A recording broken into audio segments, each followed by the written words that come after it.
built between 1965 and 68, designed by architects George Shipwright and John Heinrich.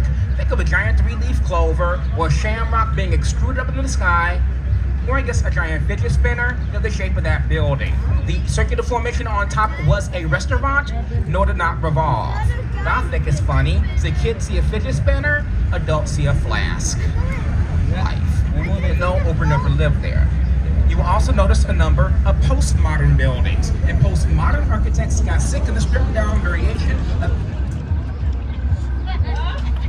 of international black box modern that is very boring. After a while, it kind of was. As we make this turn to our left in that gap, stone cladding, streamlined verticality, and setbacks of the building rises. Not Art Deco, not 1920s or 30s, that is postmodern. The building itself is 1 Bennett Park, architect Robert A.M. Stern, New York City, 2019.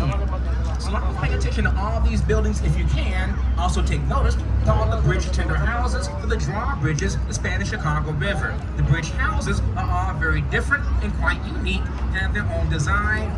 Take notice of them. Also take notice of the bridges themselves. They all have minor differences, including the railings. The type of drawbridge we have here, Chicago type, fixed trunnion, double leaf, bascule bridge. And bascule is the French term for seesaw or teeter-totter. That's pretty much what they are. Precisely balanced seesaws on either side. They can very small horsepower to raise and lower them. They can go up in about a minute's time, come back down about a minute's time. People do tend to ask whether they're still operable. The answer is yes. Used to be manned 24/7 when the river was much more industrial. Now they raise them springtime and fall time for the sailboats, and only on Wednesdays and Saturdays. So right now we're in the process of exiting Ogden Slip, where we were docked, and Ogden Slip was named after the city's first mayor, William Butler Ogden. Chicago was founded as a town back in 1833, population roughly 400. March 4th, 1837, population roughly 4,000, Chicago became a city. Today, about 2.7 million people in the city limits. Cook County, 5.1 million. Metropolitan area, about 9.5 million. Chicago gets its name from the Native American word Chicago, which roughly translates to mean stinky wild onion or garlic or stinkweed. That's pretty much the group on the banks of the river at that time. And by 2027, the small peninsula here to our right should be turned into a park and named after the area's first permanent non-native settler, Jean-Baptiste Point du Sable, or du Sable, who came to the area back in 1779. He was born down in Haiti back in 1745. His mother was a Haitian slave. His father was French. His homestead was where the current day Tribune Tower, Wrigley Building, and Apple Store are today. He had roughly 20 acres at that site, was there for about 20 years, and at that time, that was a lakefront. For the most part, everything in this area, east of Michigan Avenue, is landfill. Some natural, some man-made. Go to Grand Park, Buckingham Fountain, landfill. Neighbor to our right called Streeterville, landfill. Expensive landfill, still landfill. 160 acres of it. So here in Chicago, we have 4 double-decker drawbridges. Of the 4, Lakeshore Drive right here, the youngest, 1937. FDR came to Chicago for the dedication of this bridge. So you may want to have your cameras at the ready to clear the roadway, the explosion of buildings and architecture before and around us. Look at the Trump.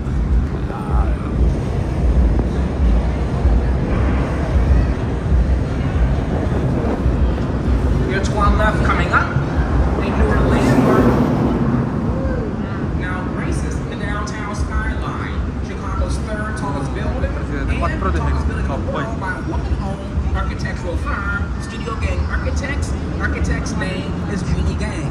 She's headquartered here in Chicago.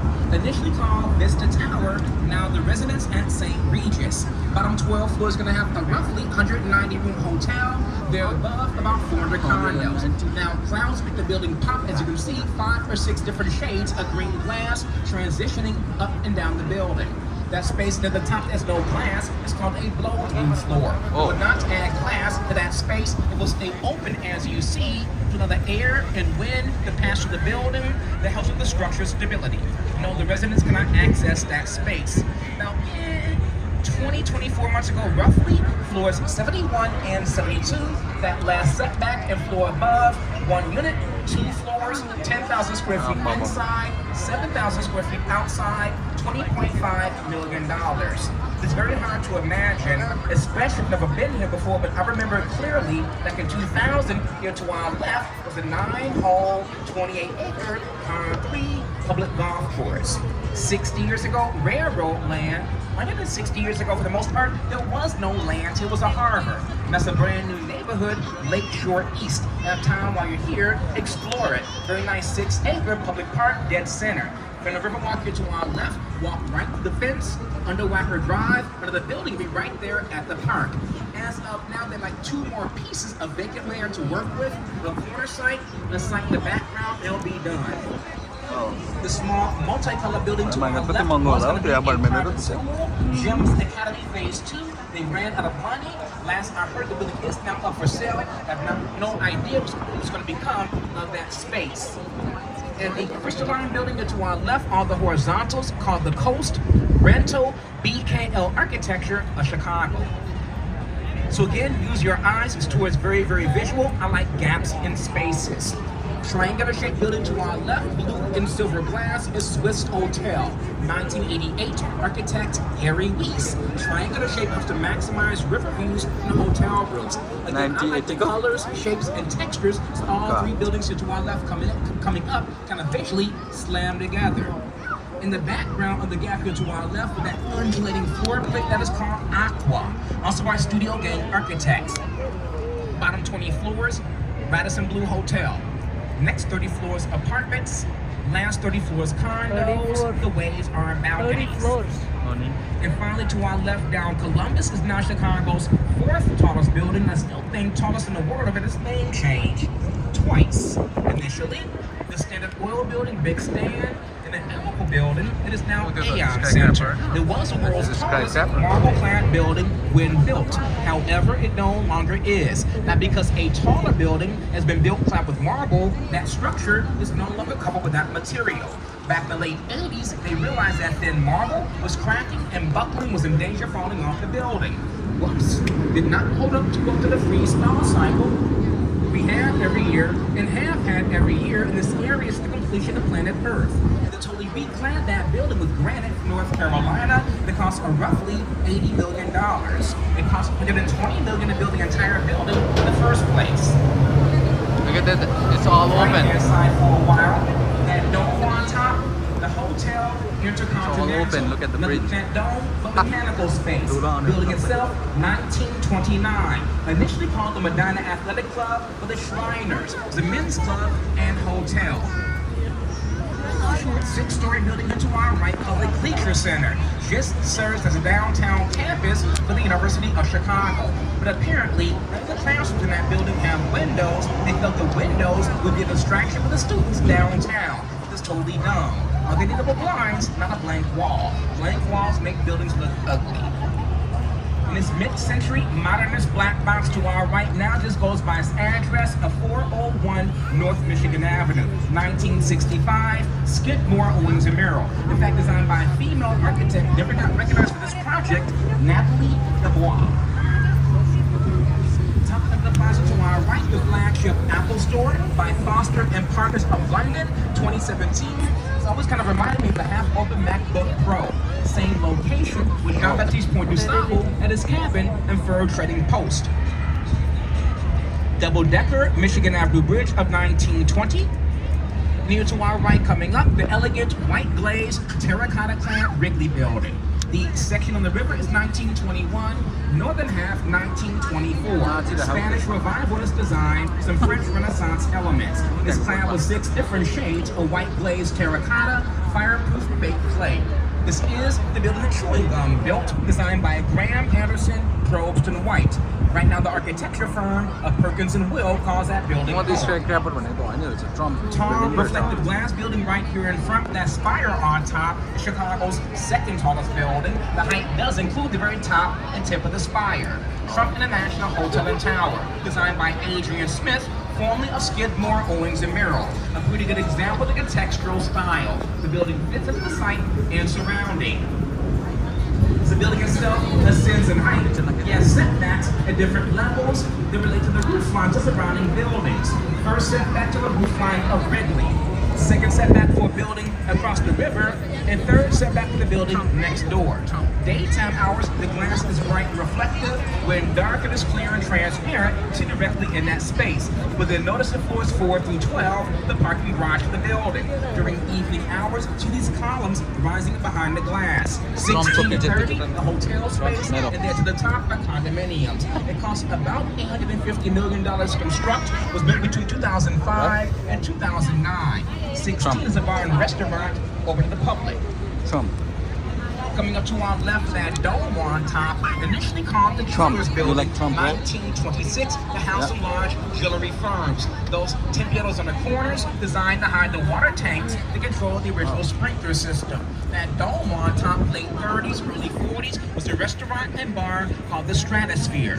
There's also rumored that when the building first opened, there was a speakeasy in that dome on top, often visited by Al Capone. The Al Capone part is a rumor, but it's a rumor that I spread. To our right coming up, the steel and glass Miesian and modernist black box is in fact designed by one of the fathers of modern and international architecture, Ludwig Mies van der Rohe. His very famous motto was "Less is more." He came to Chicago from Germany back in the late 30s, became head of architecture at IIT. He designed the Seagram Building in New York City, TD Center in Toronto, Lafayette Park in Detroit, and the Barcelona chairs. Building into our right, his final project completed in 1972.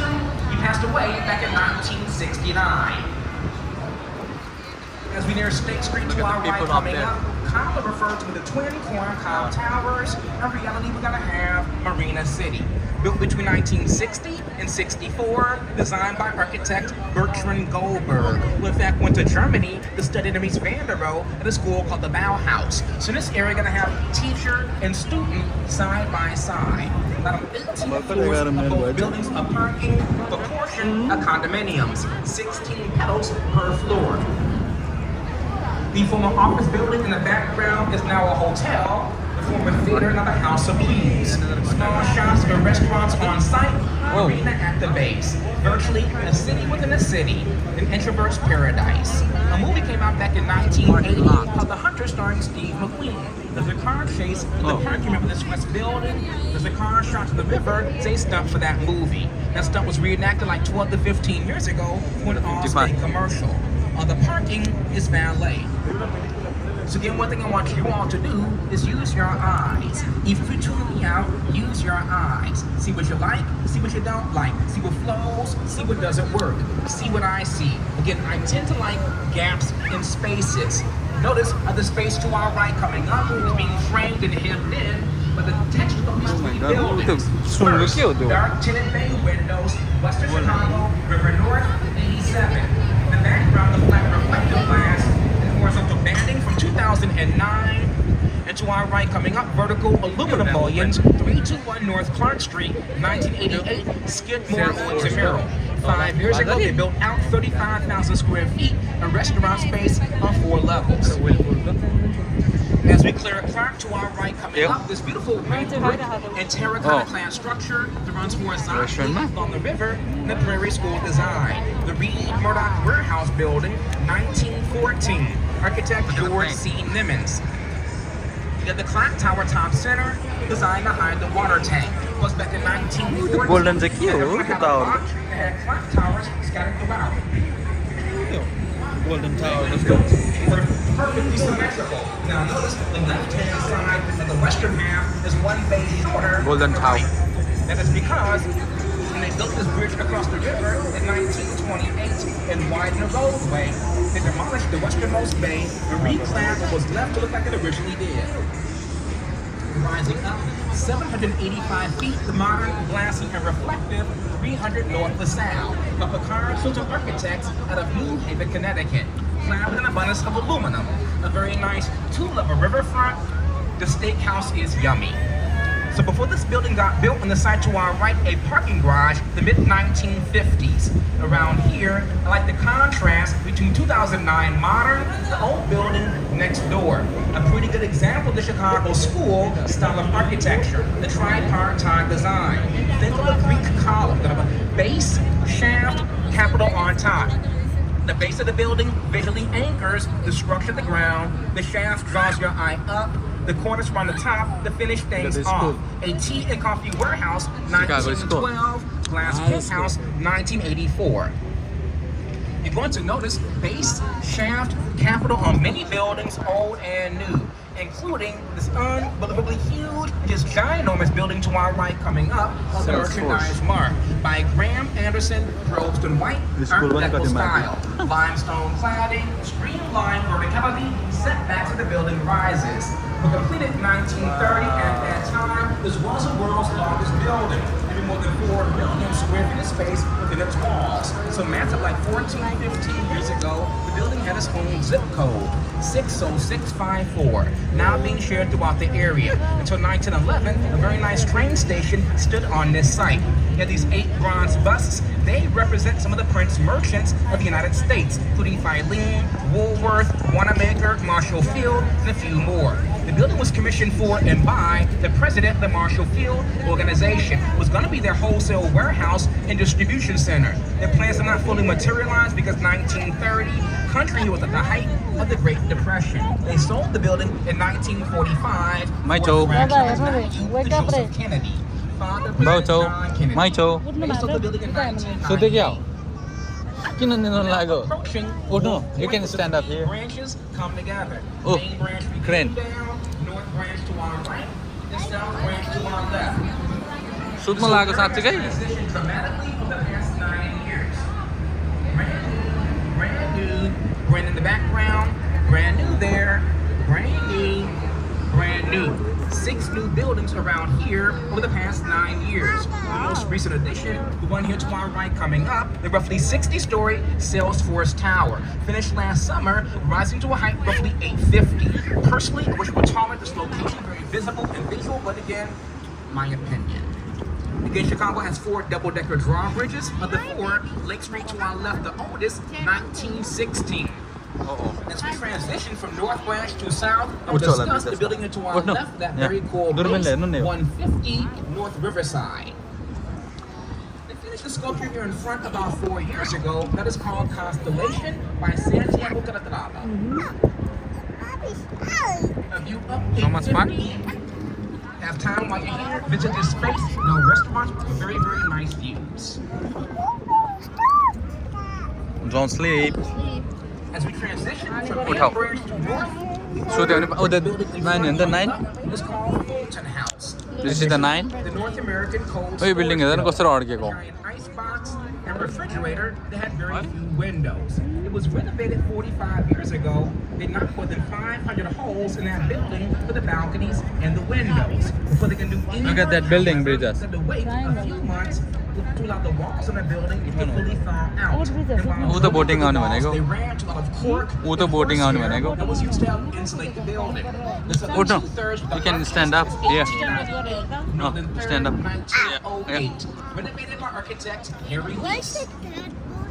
Oh, look at the bridge. Gap, a brand new apartment building That's the called bridge. Cassidy Tower. First movements are happening right now. Normally Look at I the skip bridge. it, I won't today. Gonna have this painted concrete building to our right coming up. Initially called the Imperial Center or the Imperial Barn, but completed back in 1977, designed by Skidmore, Owens and Merrill. When first built the hotel at the bottom, the building had no windows at all.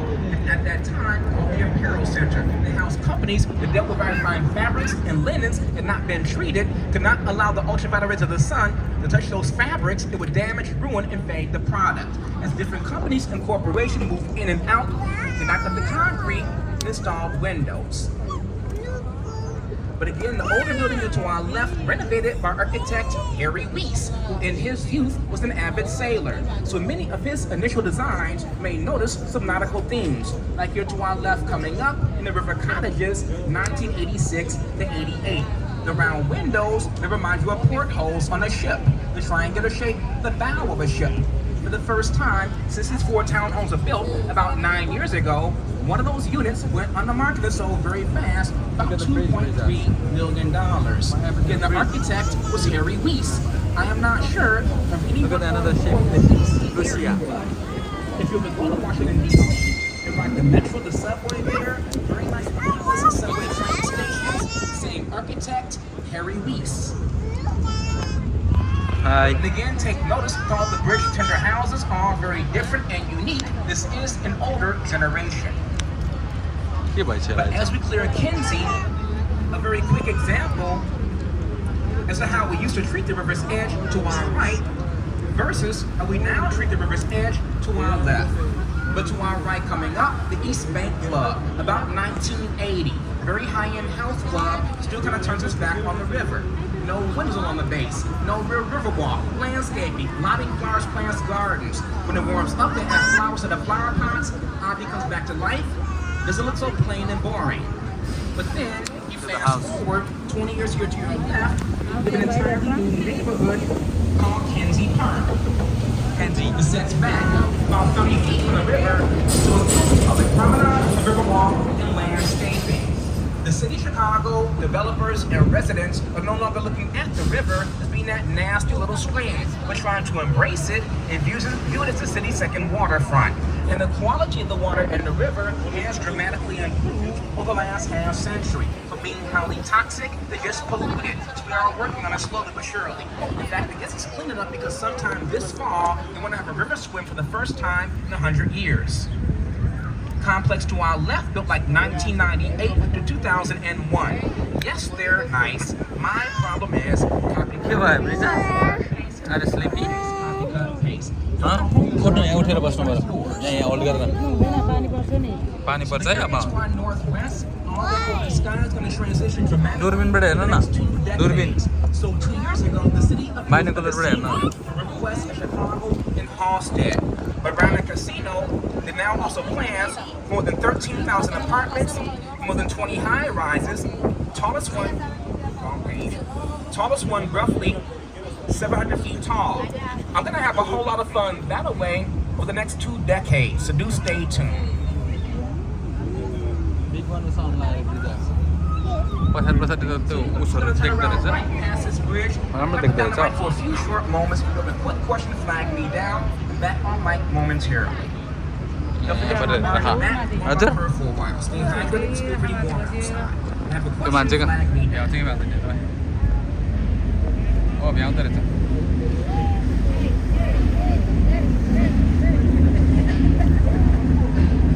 Private होला त्यो private होला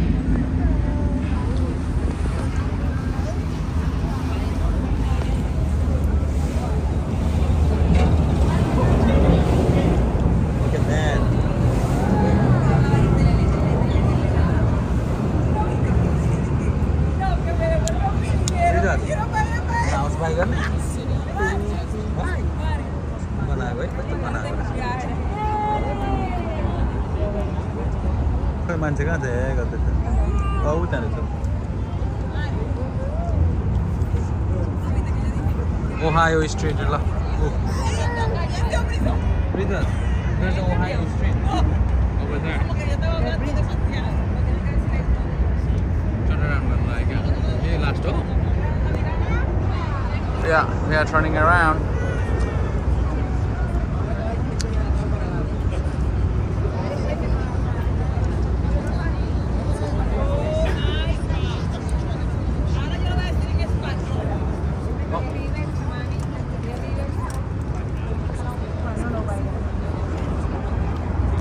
Oh my god, पछाडि फेरि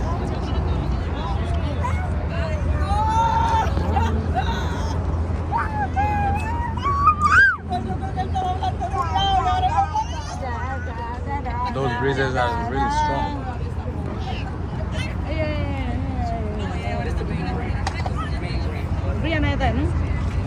Breezes, are you having fun? Yes? Why are you sleeping then? Don't sleep.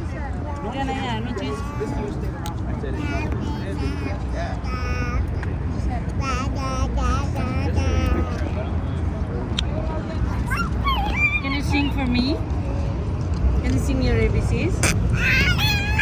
Oh no, who did that?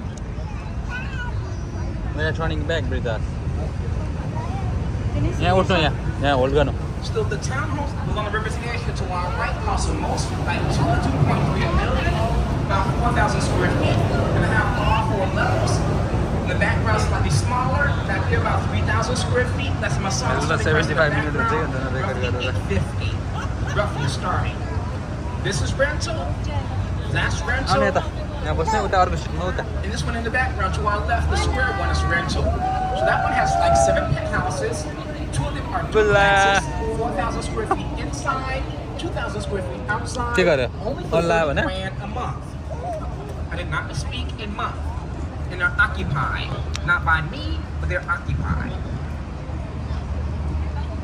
The wooden posts around all these bridges are called pilings. When they cluster like this, they're called dolphins. They help protect the mechanics and structure of the bridges. Oh, Back in I'm gonna do that. 1992, they replaced some of the pilings around this bridge because of age and rot. And what happened was they accidentally drove one of those pilings too far into the river, cracking the roof of an old freight tunnel that goes under the corner of the bridge. Eventually, the roof of the freight tunnel gave way, causing millions of gallons of river water to rush and flood into the tunnels, flooding almost all the basements downtown. Cost more than $1 billion to clean up. Back in April of '92, they were dumping sandbags and mattresses right into the river, trying to plug up that hole.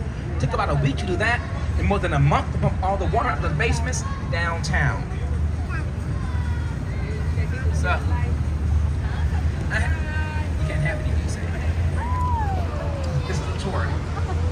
I have never, ever in my short life seen this bridge down. The reason they keep it up when it is closed, the clearance here is only about 4 feet, but have to have it manned 24/7.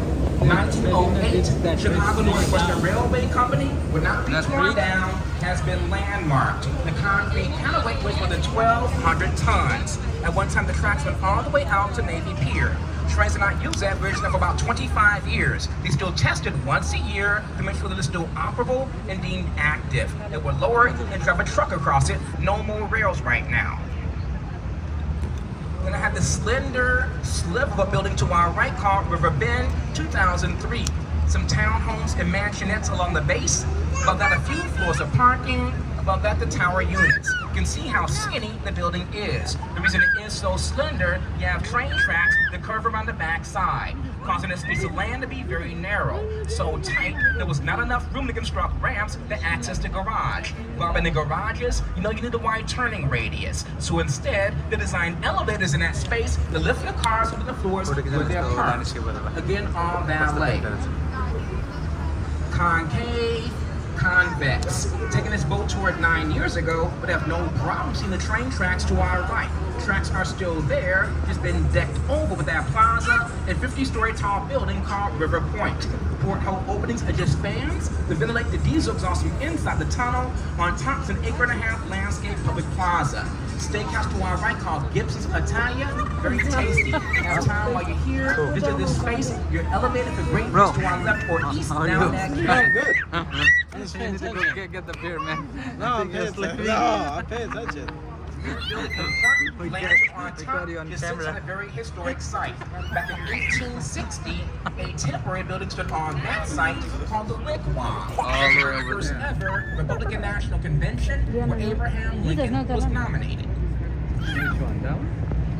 Now, coming up here to our right, the building draws everyone's attention. Total diva of this area, 150 North Riverside by Getch Partners. An architecture firm headquartered here. The building itself, a pretty good example of the form, function. The site helps to dictate the shape and design of the building. Again, there, a very slender piece of land to work with. You're wedged in between the river and train tracks. The conventional office building been designed where the columns come straight down. On this side, they would slam along the river's edge. On the other side, to the train tracks. This is called a core-supported building. The main central concrete core takes on the weight and load of the tower. Those diagonal beams transfer that load. Example, on my armor for my body, push down on my hand, it's gonna fall right to my thigh. If there's a bar from my palm to my waist, you can't push down. Good. Same general Don't sleep. concept, the diagonals. Don't sleep. Finished in 2017. We'll tell you more on the return trip. Never had Oh my God, look at this building. Walk through this space. An 1.5 acre landscape public plaza, some conference and meeting rooms, and restaurant for anyone. I've not yet gone to the place here to our left. Over the past 2 months, I've had 3 couples on my boat who gave me the thumbs up, so perhaps while you're here, check check it out. I think it's Mediterranean. And as we clear Randolph here to our left, about 6 years ago, a 5-story building from the mid-1950s. Thankfully, it's been torn down. In its wake now rises a 55-story tall building, 110 North Wagner by Getch Partners. Same firm, the very cool base. On the Building 55. to our left also a very dynamic base. So this one was finished in 2020.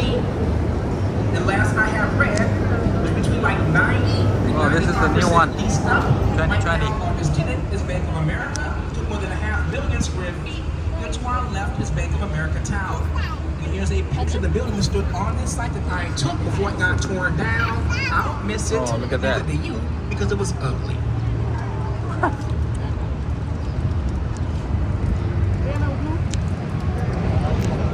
So as we clear Washington and into this Art Deco Canyon, to our left coming up, the Civic Opera Building by Graham Anderson, Probston White. Limestone cladding and set back to the building rises. You'll notice it kind of reminds you of a giant chair or a throne. Seat portion for the theater and stage. The wings of the building are the armrests. The tower your backrest. Of course, it is not misspelled building. That's Latin. Chiseled here in my lifetime. Blank wall to our left more than 20 years ago. So not a consideration about perhaps showing movies on the wall, watching the plaza across the way. Nothing materialized. When built, they used river water to raise and lower the stage inside. Gonna have some carvings here and more carvings above of comedy and tragedy. What's tragic, that $20 million building opened up November 4th, 1929. A few days after the stock market crash, leading to the Great Depression, Civic Opera went bankrupt soon after. It's now home to the Lyric Opera. They're very successful. Back to our right, so around here as we clear Madison, you can see below the next set of buildings, not to the basement, to the train tracks. All the buildings to our right along the river's edge are built atop air rights. And that means the developers bought the air above the train tracks from the railroad companies to build and develop buildings above that space. Very common in big cities. Huge project right now being built in Manhattan called Hudson Yards, all on air rights. From Manhattan going down Park Avenue, of the buildings on either side are on air rights. We're gonna have Gateway Centers 1 and 2, 65, 67, Black Box Modern, Skidmore. Background to our right, green glass, black cladding, slope roof, Modern 83, Skidmore. Taller stone clad building is Postmodern 92, Skidmore. So all 4 buildings designed by the same firm, 65 to 92. An evolution of architecture by one firm over 30 years. Again, tracks below go to and from Union Station, a short classically inspired building about a quarter of a block to our right, the next gap, 1925. I know that most of you all aren't from Chicago, but some of you all, especially adults of a certain age, have seen some of these buildings on TV before, but you may not realize it. If any of you all have ever seen The Untouchables, 1987, Sean Connery, Kevin Costner, there's a scene at the end of the baby stroller falling down the stair steps in a shootout that was filmed in the Great Hall of Union Station. Very nice public space. Ever have time while you're here? Check it out. Adams Street, aka Route 66. And at one time, a beautiful grand curve to the train station stood directly to our right. But in the name of modernization, it was stupidly torn down back in 1969. Replaced with a mediocre Gateway Center 3, 1971, Skidmore. A short 3-story building to our right now houses a health club and corner bakery. Initially, sleeping. Exchange. And back then, pre-computer, and exchange, had to have a big old trading floor. Those big trading floors, and it's not like interior support columns, they would get in the way. Instead of using interior supports, the exits around the outside did the majority of the supporting. X-bracing, just like the John Hancock Center on North Michigan Avenue. John Hancock is vertical, that's horizontal. Now we'll discuss the building to our left, small red dot in the return trip, but a pretty good view from this angle. But as we clear Jackson to our right, the 4th and final of the Gateway buildings, 1983 by Jim DeStefano, who at that time worked for Skidmore. A graceful curve and facade, a slight bend of the river in front of us. Green glass of the building, green water of the river. I know, at least like a third of you all, at one point in your life, the past 14, 15 years, have possibly seen The Dark Knight, the Batman movie filmed in Chicago. Opening scene, Joker and his gang gonna rob Gotham National Bank. They bust out a window in the office building to our right. Use a zip lining on the rooftop of Gotham Bank that they bust in with a school bus. That's next, but in reality, the former main post office for the city of Chicago. Built in phases and finally completed in 1932. Art Deco, Graham Anderson, Probst and White was the world's busiest and biggest post office. Chicago needed the biggest with the mail order and catalog capital of the world. With stores like Sears, Marshall Field, Montgomery Ward. We're talking roughly 2.7 million square feet of space, about 62 acres all under one roof, the perfect spot on top of train tracks. Building itself decommissioned back in '96 and sat empty for more than 2 decades. It was purchased back in 2016 under a roughly $800 million rehab, and last I have read was between like 90 and 95% leased up. It's now office space. The building's also now LEED certified, green technology. So Congress Parkway becomes Interstate 290 on the other side. Kennedy can allow the trucks and traffic on top, so I will pick up on the other side of the highway. Watch it be quiet just because, for once.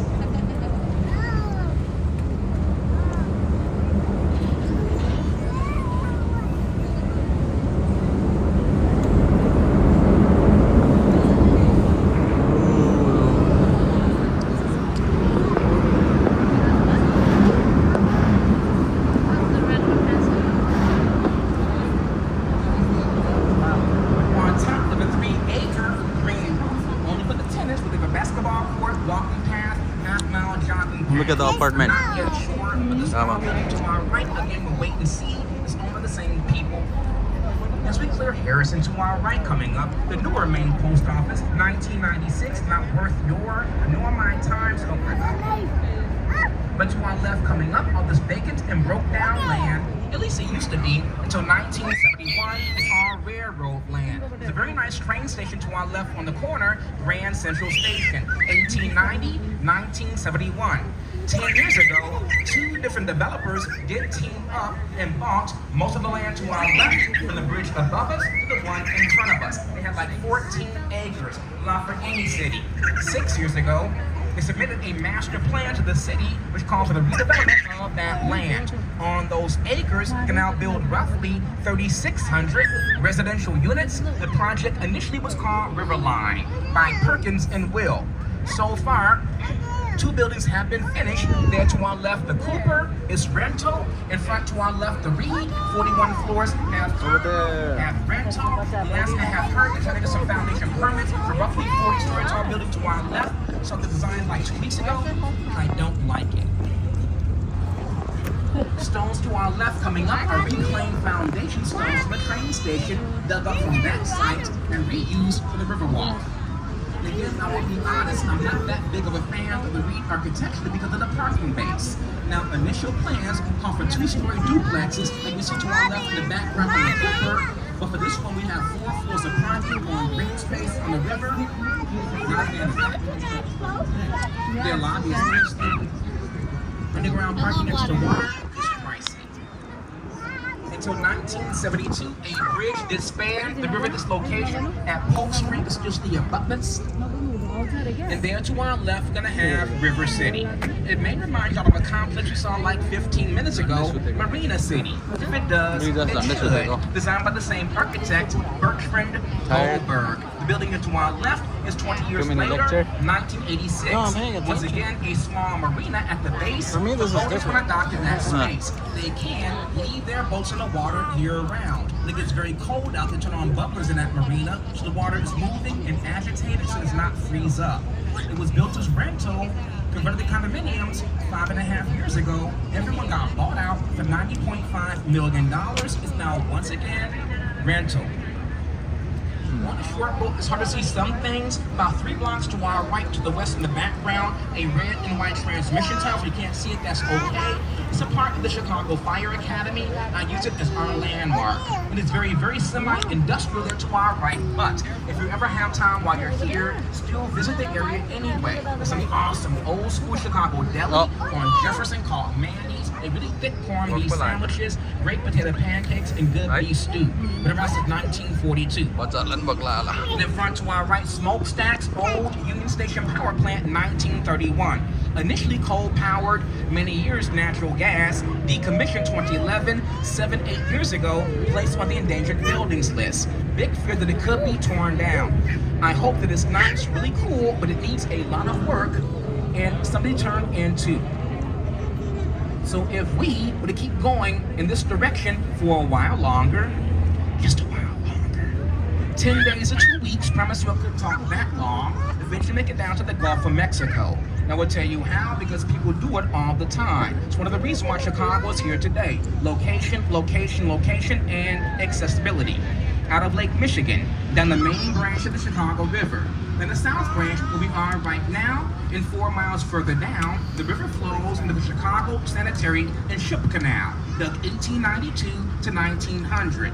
That flows into the Des Plaines River, which flows to the Illinois River, which flows to the Mississippi River, and down to the Gulf we go.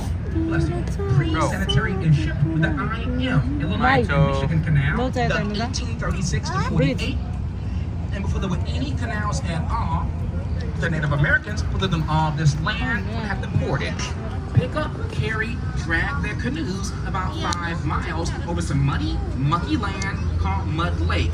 During heavy rain, they would not hit the portage because Mud Lake would flood, overflow its banks, allowing those 2 rivers to then naturally connect. The first Europeans, Joliet and Marquette, entered the area 1673. All the vacant land to our left coming up until the early 1970s, all railroad land. We're talking roughly 62 acres. 10 years ago, a different developer, Related Midwest, took control of all that land, price tag undisclosed. 5 years ago, the city approved a major planned development for this property. On all that land, they can now build roughly 13 million square feet of buildable space, up to 10,000 residential units, and buildings rising up to 950. So things have changed a bit. Earlier this year was announced the White Sox may want to build a brand new baseball stadium. They are looking at some land to our left for that. We shall see. I don't know. They want money. The top image reflects their dreams, so we'll see.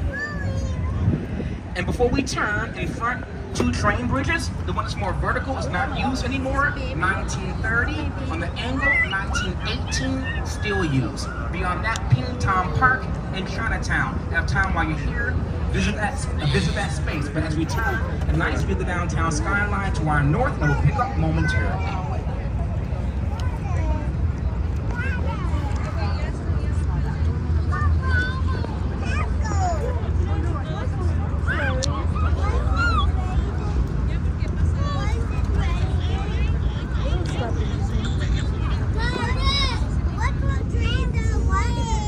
Madur? Airplane. Yeah, okay, you saw it first. She's just looking at it.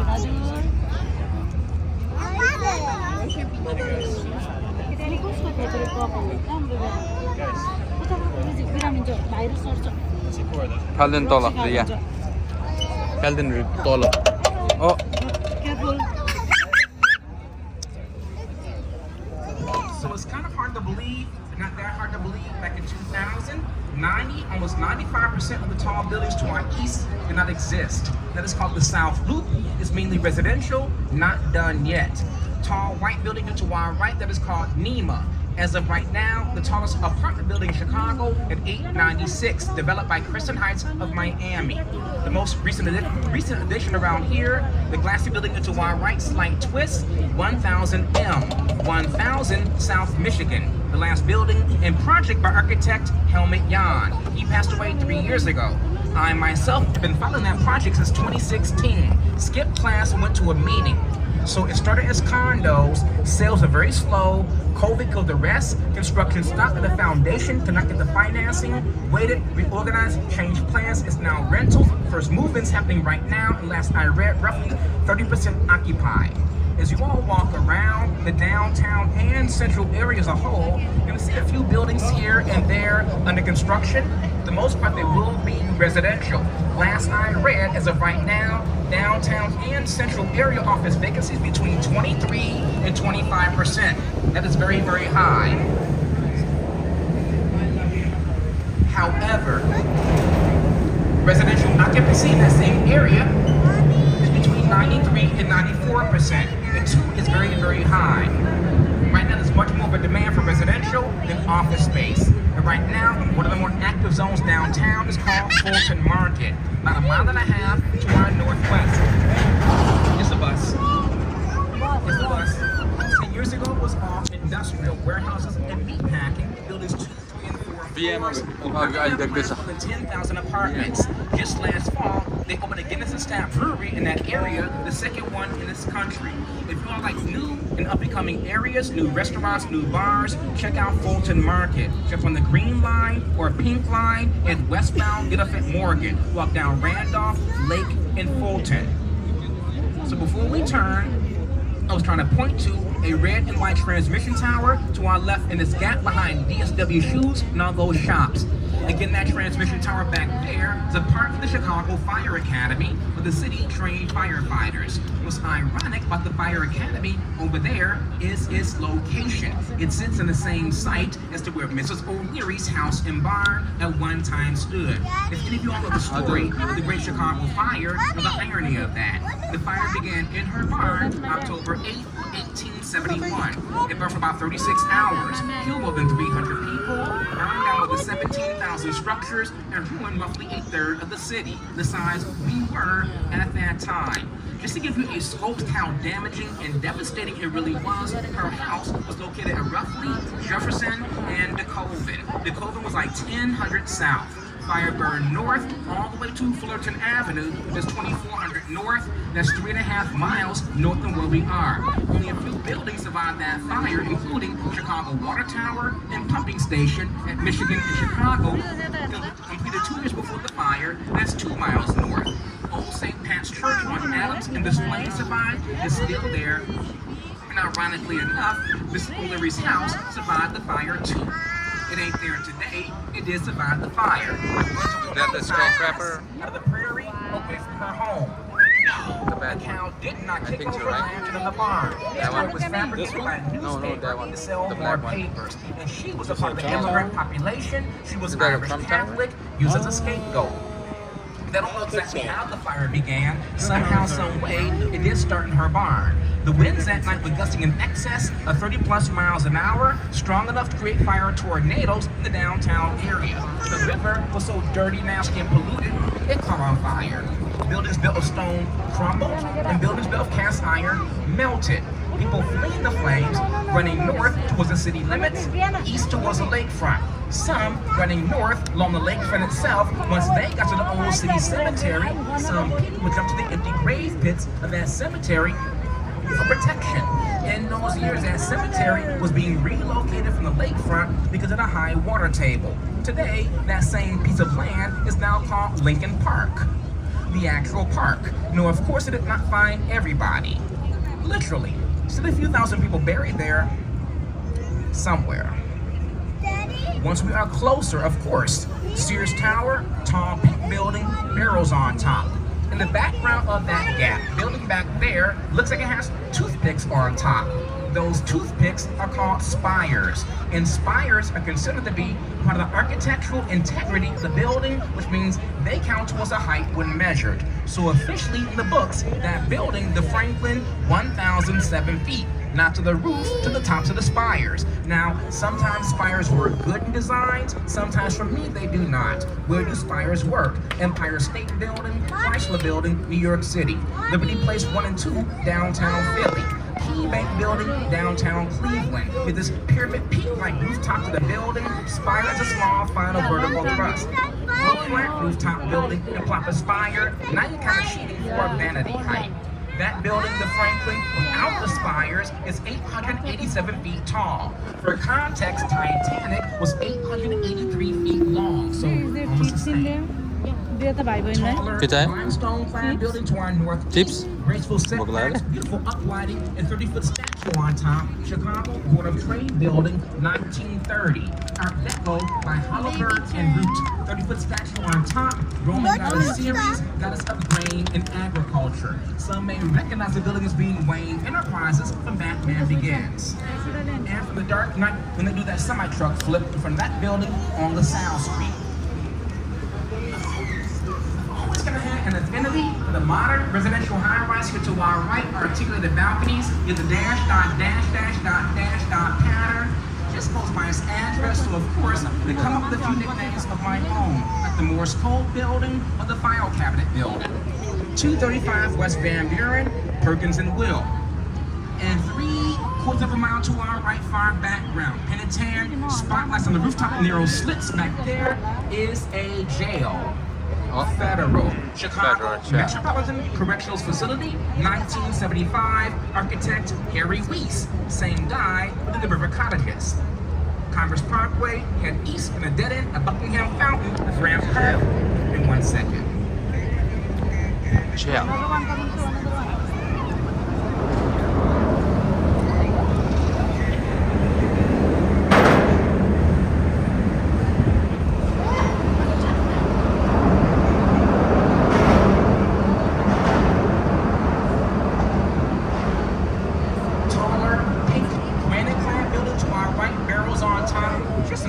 Building, very unusual shape.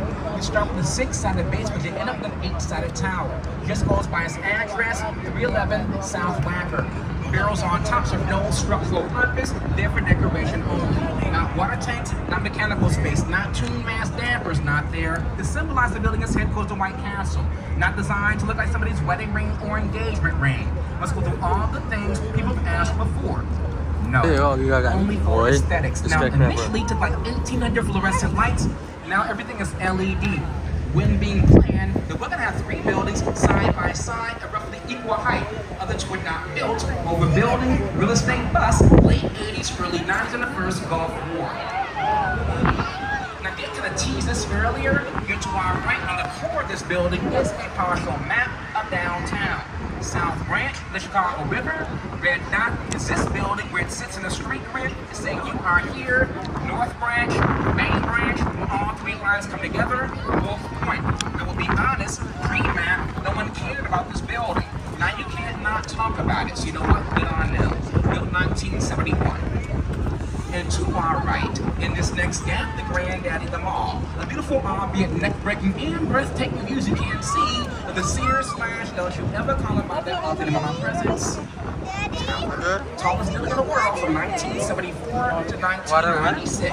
Architect Bruce Graham, engineer Mr. Khan, skewed beautiful engineering. And a 10-story tall building rising to a height.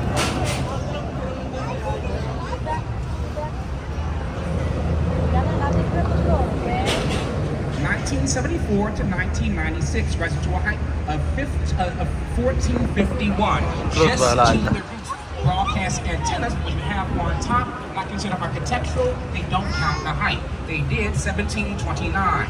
Building itself composed of 9 tubes bundled together. The building itself ascends in height. Those tubes drop off at different floors. Up to the wind load and sway, overall strength of the building. 2 drop off the 50th, 2 more at the 66th, 3 at the 90th. On a crystal clear day, air-wise, you can see 4 states from the top. Illinois, where we are, Indiana to the southeast, Michigan to the east across the lake, Wisconsin to our north. Daylight hours are 3 minutes longer on top versus ground level because of your elevation. Building itself engineered to sway the 18 inches in very, very, very high winds. It lost its title of being the world's tallest in 1996 when the Twin Petronas Towers in Kuala Lumpur, Malaysia opened up by architect Caesar Pelli. They have ornamental spires on top like Trump Tower, the Franklin, Empire State, which count, and Sears and Big John, broadcast antennas, which don't count. It's pretty much like me, standing on my tippy toes or wearing high heels and claiming to be 5'7". Total downright lie. Never have been, never will be. Fine 4.5, thank you very much. Doesn't matter though, all been blown out of the water by the Middle East. The Burj Khalifa over in Dubai, 2,717 feet, putting John Hancock on top of Sears. Right now, this country, the height limit of 2,000 feet because of the FAA. How do you know that? This one, Solo to our left, slab of limestone, currently to North Riverside Plaza. I like the original name from 1929 better. Chicago Daily News Building by Oliver and Root, Art Deco. Behind it to our left, a two-tone blue glass building. Some say Feet on the side of the ठुलो. cash register. I don't Some think say यहीँको ठुलो. Postmodern, 1987, architect Helmut Jahn. But until 1984, this beautiful train station stood on that site. I love tall buildings. It should have been torn down. It was a bad move. In fact, it was dumb. They don't build stuff like this anymore. This is way better than that.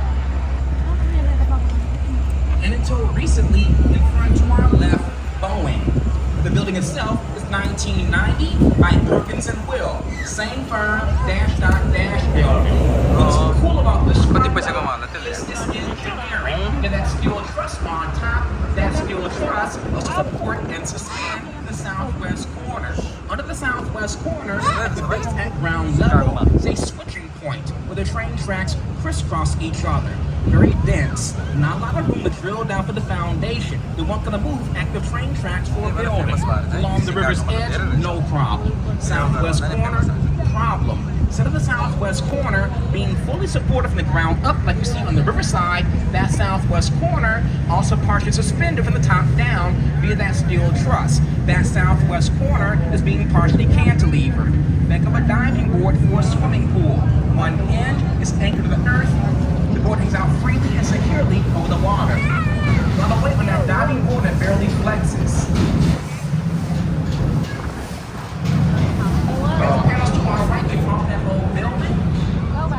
Time while you're here, also walk through this space. Again by Get Partners. Same architecture firm. In the building to our right, next gap, kind of blue and purple tinted glass. 155 North Lacker, 2009. And again, same firm. There was 150 here to our left. But the height to width ratio is kind of off the charts. Now, all tall buildings, all of them, sway back and forth in the wind a bit, some more than others. And they put a model of 150 through a wind tunnel test pre-construction, moving back and forth a bit more than an engineer's like. To help alleviate some of that sway, on top is a damper system. More specifically, a tune slosh damper. On top are 12 giant tanks of water. And right now those tanks hold about 160,000 gallons. It's all about inertia. Think of a ballast tank on a boat. If the wind moves the building in one direction, one of those tanks slosh to the other side to counteract the forces of those winds. Those water tanks can also be used as a secondary fire suppression system, a la the Towering Inferno. Best example I have in a good movie. Different buildings, different methods. Taipei 101 in Taiwan is a giant ball of steel that hangs from a rope, acts like a pendulum. Should have been taller. I'm bored. But as we transition back to the main branch, in front of us, in all of her glory, a full frontal view merchandise mart. 1 block wide, half block deep, 25 stories tall. Lost its title of being world's largest in 1943, the opening of the Pentagon. What is? 3 buildings, side by side here to our right with one thing in common. All 3 by the same architecture firm over 20 years. Cone, Pedersen, and Fox of New York. Same firm, tall pink building barrels on top in front of Sears. Dead center, green glass and curved. 333 West Wacker, 1983, oldest of these 3.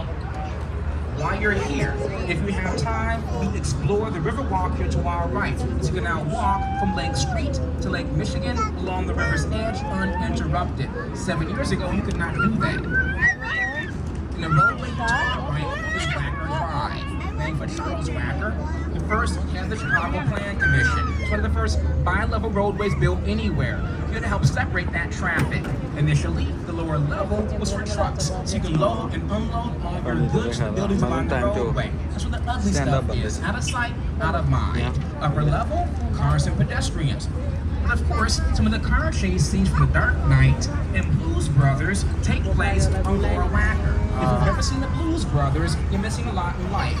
It's a great classic. Never seen that movie? I recommend that you do. It's hilarious even 44 years later.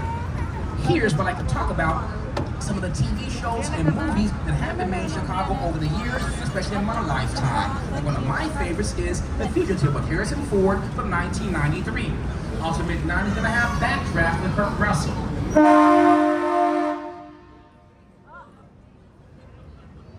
What is that? You had Candyman. I hated that movie. My best friend's wedding. I don't talk about that.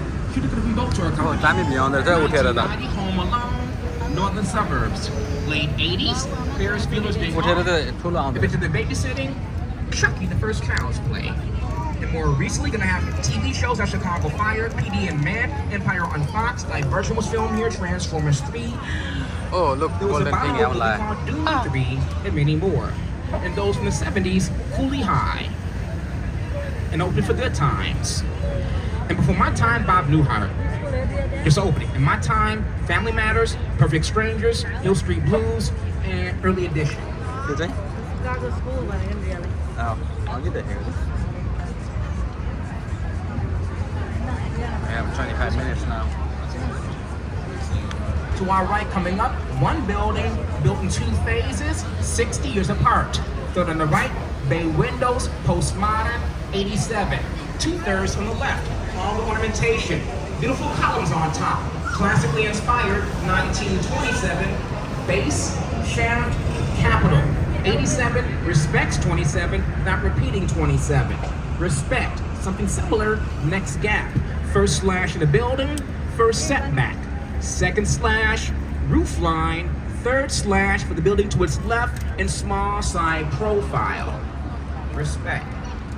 And certainly not to dampen anyone's mood or spirit, but the worst disaster to ever happen in Chicago in terms of loss of life happened directly to our right coming up on the river, July 24th, 1915. It's called the Eastland disaster. EASTLAND. Short version, boat tied up here to our right. It was going to take 2,500 people to Michigan City for their picnic. That's always had balance and ballast tank problems. They added extra lifeboats. It was 3 years after Titanic, top heavy, unstable, not designed very well. We rolled over onto its side right here in the river, killing more than 800 people. Again, July 24th, 1915. Part of the city's history, part of the river's history. Kiinni pois todella se To our right coming up, gonna have pediments, but the doorways, pediments on top, kind of reminds you of a Greek temple or a government What the building. kitchen era lailla? Postmodern, The kitchen. 1992. 77 West Wacker, Ricardo Bofill of Spain, Jim DeStefano of Chicago. Clad with an abundance of white Portuguese granite. If you ever saw The Negotiator with Samuel Parking lot down Jackson, there. you recognize that building. If you haven't, you should. It's a great movie. You step down one of the brutalist and somewhat stubby 55 West Wacker, 1968. It's always kind of reminded me of a giant pound sign or hashtag on your telephone. But do notice on the corners and roof line on 55 being respected by the building to its left. In 35 West Wacker, 1989, Kevin Roche, John Dinkaloo, and his headquarters to Leo Burnett, the advertising firm with SR icons like Tony Tiger, Jolly Green Giant, and Blackman Pop. Again, Look at the have Golden time, Tower. sit down, sit back, relax, have a glass or two. Now don't say much about the hotel here to our right because for me, kind of ruins the street wall. Everything else is nice and flush against the sidewalk. That building is set back, and personally, I just don't like the design. I have never gone, but the Witt Hotel there to our right at Staten Lake by Jackie Koo is a rooftop bar. And everyone kind of falls in love with that green terracotta and gold leaf clad building 2 blocks in front to our right. That is real gold leaf on top. The carbide and carbon building from 1929, Art Deco by the Burnham brothers, the sons of city planner and architect Daniel Burnham. It's rumored they got their influence from a champagne bottle, which of course is green with gold foil around top. Also realize designed and built during Prohibition. Kind of thumbing their nose at that. Now a hotel. And to its right kind of looks like a sharpened pencil. Prudential Plaza, number 2, 1990. Spires on buildings like that work fine. Nice street walk to our right, building side by side. Very slender neo-Gothic building, initially called Mather Tower, named for Alonzo Mather, a railroad baron. It's not the original crown on top. It's not the color white. The original crown taken off around 2000. Structural problems. Built a prefabricated crown on the barge and lifted on top of the helicopter. Daddy Plaza. Wedged in there like a cat after a root canal is an addition to the building right next door. Originally the London Guarantee and Accident Building, 1923. Back in the 40s, 50s, and 60s, very popular jazz club in the base called London House. Building's been renovated, now a hotel called London House. You can have time while you're here, do visit the rooftop bar, great views, second floor steakhouse, Ocean Prime, tasty. With the buildings to our right rise, 1803 at this spot was constructed Fort Dearborn. And Fort Dearborn was the westernmost government outpost of the then United States.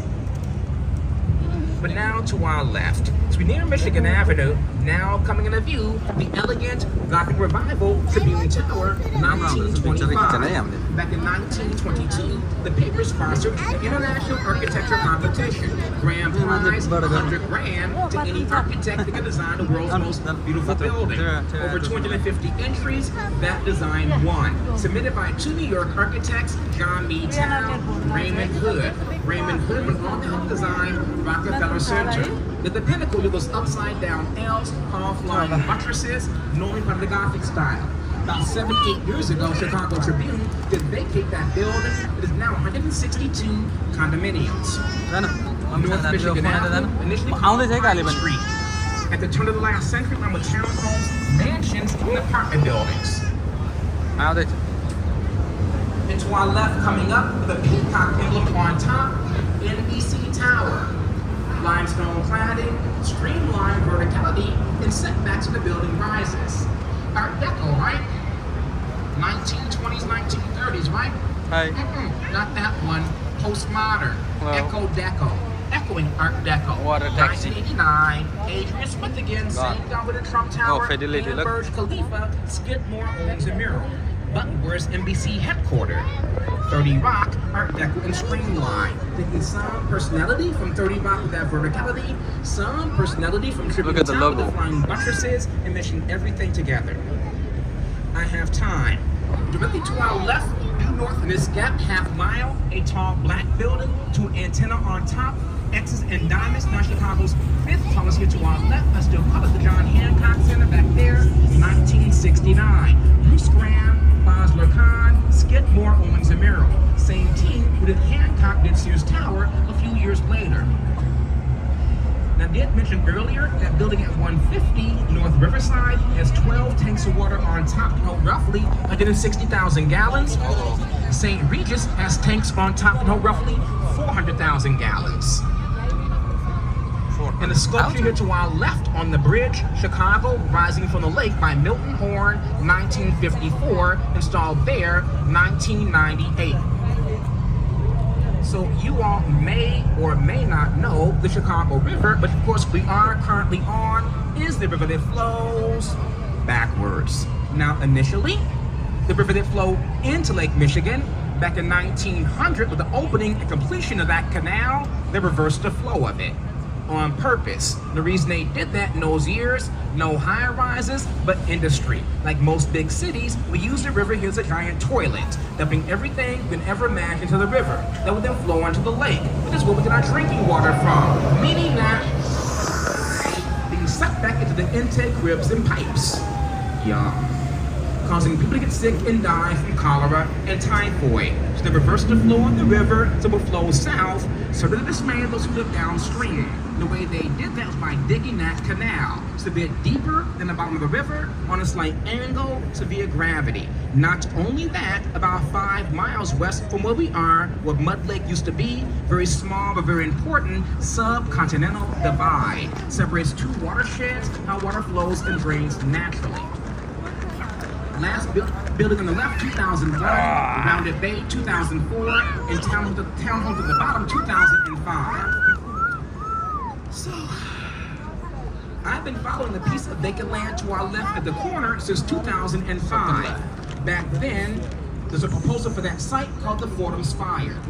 2 years later, same architect, different developer, got an upgrade called the Chicago Spire, designed by Spanish architect Santiago Calatrava. It was going to rise 2,000 feet. The foundation was completed. The economy killed the project. Different developers now own that land. They will not, I repeat, will not resurrect this design. They have their own vision. It's okay. It's okay. I got spoiled. It's okay. Oh. They're going to build 2 buildings on the land here to our left. Both will be rental. Skidmore's the architect. North building first. It's going to rise between 73 and 74 floors, roughly 850. Going to have 635 apartments. Of that, 20% will be affordable on site, and first building should be done by 2027. And right now, that's all that I have for that one. But what I wanted, what I really wanted was something grand to our left, something grand to our right, create a great gateway to the city, but no one ever listens to me, and that's their fault. But I can tell you what has been approved for the corner here to our right. So there to our right one day to expect a roughly 85-story tall building by BKL Architecture of Chicago. The should surpass 950. So they'll both be nice. Just not what I wanted. Hi. So people sometimes do ask how deep down you have to go for the foundations of all these tall buildings. It depends. So around here, it's going to build between say 10 and say 40, 45 floors, hard pan clay, 85, 95 feet down. Big buildings, Sears Tower, Trump Tower, St. Regis, this site, from the caissons to the bedrock. Around here, bedrock minus 110, minus 120. Once you hit that bedrock, the sky's the limit. That is why that building in San Francisco, Millennium Tower, is sinking and leaning. Look at the cruise. They did not go to the bedrock in the seismic zone, and that was stupid. Their building is sinking and leaning. It rises roughly 645. Same height as Lake Point Tower, there to our left. The boat So right now, we're going to go onto Lake Michigan. First, the past the Chicago Harbor lots in front of us. And those lots were built back in the late 1930s to control the flow of water. Remember, the river no longer flows into the lake as a tributary. The lake now flows out of itself and down the river. Beyond the breakwall, Lake Michigan, 3rd largest of the 5 Great Lakes, but the only one that lies entirely in the boundaries of this country. The 5 Great Lakes' 2nd deepest, maximum depth, 923. And real fast, City of Chicago flag. 2 blue stripes, 3 white stripes, and 4 red stars. So each white stripe stands for a section of the city. Top white stripe, north side. Bottom white stripe, south side. Middle white stripe, west side. There's no east side, you have the lake. East side neighborhoods, no east side section. Top blue stripe, north branch of the river and lake. Bottom blue stripe, south branch of the river and canal. 1 star, Fort Dearborn, 1803. Another star, Great Chicago Fire, 1871. Another star, World Columbian Exposition, 1893. Another star, Century of Progress World's Fair, 1933-34. Stars in a flag of the 4 F's. Fort, Fire, Fair, and Fair. And to our left, beyond the breakwall with the Ferris wheel, we're gonna have Municipal Pier. That's what it was called in 1916. You're not given the name Navy Pier until 1927 to honor those who fought in the First World War. During the Second World War, the Navy did train on the pier. They would do practice takeoffs and landings of aircraft carriers out there in the lake. There more than 100 planes on the bottom. Somewhere, they missed their mark. the first George Bush did his air flight training in Chicago on the pier. It did not become so familiar with in the mid-1990s. Stranding It taco. was 2016. But as we move through this, we'll crank the lights in front. As we make that turn, a fair view of the downtown skyline to our west. Different heights, shapes, colors, materials, and eras the buildings were built in. They all have their own personality and say something different. So welcome to my office. What happened to the waterproof? Yeah, turning around. Helicopter, helicopter. Yeah. Johnny, helicopter right? Yeah. Okay. Yeah. Let's go. Oh yeah, helicopter ride, plane smells ride. good. Mommy, Yes. it was going up and then Buy your own jet too. huh? Buy your own jet too. Let's buy your one jet.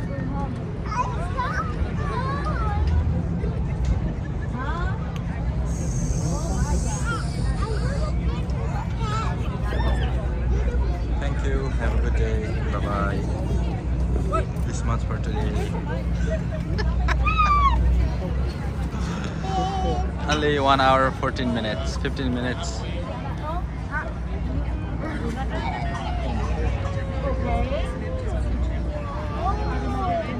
Let's go. We found on it. Drink something.